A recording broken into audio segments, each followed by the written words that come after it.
जी, तो हमारे पास है chapter number 1 problem solving. Problem solving होती क्या है? प्रॉब्लम सॉल्विंग में सबसे पहले हमारे पास डिफाइनिंग अ प्रॉब्लम। प्रॉब्लम सबसे पहले बेसिकली ये समझ लें कि प्रॉब्लम होती क्या है। प्रॉब्लम्स जो होती हैं वो हमारी डेली लाइफ में भी आती हैं। डेली लाइफ की प्रॉब्लम्स का हम कोई ना कोई सोल्यूशन जो है वो निकाल लेते हैं। लेकिन कंप्यूटर साइंस में जो प्रॉब्लम्स होती हैं वो हमारे पास क्या है कि हमें कोई सॉफ्टवेयर दे दिया जाता है बनाने के लिए कि हम ये सॉफ्टवेयर को जो है उसको बनाएं, ये भी एक प्रॉब्लम है। या हमें कोई टास्क दे दिया जाता है कंप्यूटर साइंस में कि हमने वो टास्क जो है वो कंप्लीट करना है, तो ये हमारे लिए क्या है? प्रॉब्लम है। अब जो हमें टास्क दे दिया जाता है, बेसिकली जिस बंदे को टास्क दे दिया जाता है तो वो उसके लिए क्या बन जाती है? प्रॉब्लम ही बन जाती है। तो उसने क्या करना होता है? उसका सलूशन निकालना होता है कि अब उस टास्क को कंप्लीट किस तरह से करना है। वो टास्क कंप्लीट करना प्रॉब्लम सॉल्विंग कहलाता है। अब प्रॉब्लम जो होती है वो वेल डिफाइन होनी चाहिए, यानी कि जो टास्क आपको दे दिया गया है वो वेल डिफाइंड टास्क होना चाहिए।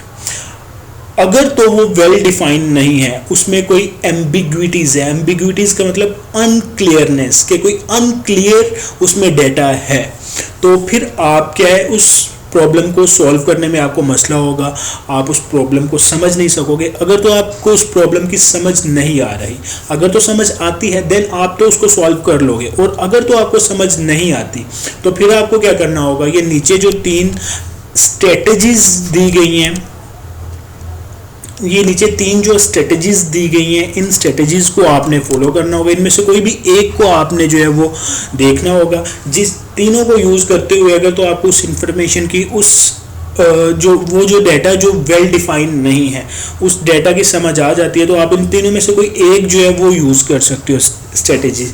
तो सबसे पहले ये जी आपके पास गेन बैकग्राउंड नॉलेज। अब आपने क्या करना है कि सबसे पहले जो आपको टास्क दिया गया है, जो आपको प्रॉब्लम आपके पास है, उसकी आपने सिचुएशन, उसके सर्कमस्टेंसेस, उस सिनेरियो को समझना है कि वो प्रॉब्लम जो है वो आई किस तरह से है। अब उस प्रॉब्लम का पता चल जाता है कि उसमें क्या क्या चीज़ें हैं, कि वो चीज़ें जो हैं वो किस तरह से सॉल्व होनी है, तो तब आप इसका सलूशन इजीली निकाल लोगे। अगर तो आपको बैकग्राउंड नॉलेज से भी नहीं उसका पता चलता, तो फिर आपने क्या करना है? गेस यूज़ करना है। अप्रोप्रिएट इंफॉर्मेशन नहीं है, यानी कि जो अनक्लियर इंफॉर्मेशन है उसको आपने किस तरह से सॉल्व करना है, तो आपने ये गेस करना है कि अब वो सॉल्व किस तरह से होगी। अगर तो आपने अपने पास्ट एक्सपीरियंस में, यानी कि अपने इससे पहले जो है वो कोई ना कोई प्रॉब्लम्स इस तरह की सॉल्व की हुई, इस तरह के टास्क कंप्लीट किए हुए हैं, देन तो आप वो ही यूज़ करते हुए आपको पता होगा कि इसको किस तरह से सॉल्व करना है। और अगर तो नहीं किए हुए देन आप ड्रॉ अ पिक्चर, यानी कि एक ड्रॉ अ पिक्चर का जो है वो स्ट्रेटेजीज भी यूज़ कर सकते हैं। इसमें क्या होगा कि आपने जो आपके पास अनडिफाइंड इंफॉर्मेशन है, यानी कि ऐसी इंफॉर्मेशन है जो आपको समझ नहीं आ रही, आपने उसकी जो है वो पिक्चर ड्रॉ कर लेनी है, और अब जो अनडिफाइंड पार्ट है उसको आपने क्या करना है? सॉल्व करना शुरू करना, यानी कि उसको समझना शुरू कर देना कि वो है क्या। इन 3 स्ट्रेटेजीज को यूज़ करते हुए आप प्रॉब्लम को समझ सकते हो कि प्रॉब्लम को किस तरह से यूज़ करना है। अब ये पिक्टोरियल रिप्रेजेंटेशन क्या होती है प्रॉब्लम की, ये आगे एक पूरा टॉपिक है फ्लो चार्ट का, वो जब हम पढ़ेंगे तो उसमें हम देखेंगे क्या चीज़ें हैं। अब इसके बाद है जी हमारे पास आगे ये एक एल्बर्ट आइंस्टाइन का जो है वो कोट लिखा हुआ है, ये माइंड में याद रख लीजिएगा।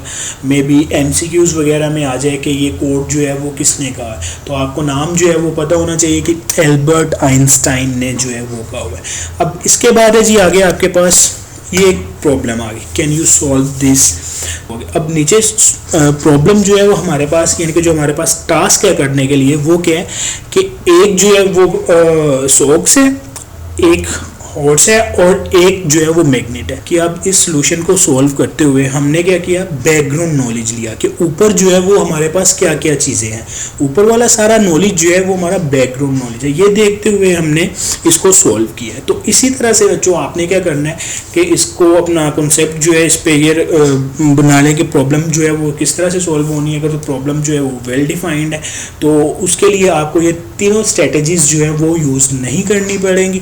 सिंपल आपने क्या करना है कि प्रॉब्लम जो भी है उसको आपने देखना है। अगर तो वो आपको प्रॉब्लम समझ आए, यानी कि वो टास्क अगर आपको समझ आ चुका है, देन आप उसका क्या निकाल लेंगे? सॉल्यूशन निकाल लेंगे। इसी तरह की अगर प्रॉब्लम्स आपके पास आती हैं तो आप इसको इसी तरह से जो है वो सॉल्व कर सकते हैं। So thank you so much.